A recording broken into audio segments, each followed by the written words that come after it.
लघुचाप प्रभाव में राज्य में जारी रही वर्षा। उत्तर और पश्चिम ओडिशा रे प्रबल वर्षा होउछि। आज भीषण वर्षा नहीं सूचना देइछि पाणीपाग विभाग केन्द्र। प्रबल अति प्रबल वर्षा नहीं 8टी जिला को जारी रही ऑरेंज वार्निंग।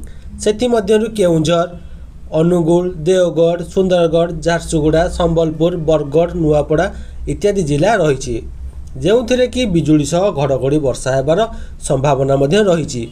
से भली उपकूल ओडिशा, उत्तर और पश्चिम ओडिशा रे 14 जिले में प्रबल वर्षा नहीं येलो अलर्ट जारी करछि पाणीपाग विभाग। झड़ वर्षा सहित घंटा प्रति 30 रु 40 किलोमीटर बेगर पवन बहिबार संभावना रही। 12 तारीख जाए राज्य को वर्षा नहीं वार्निंग जारी करछि पाणीपाग विभाग।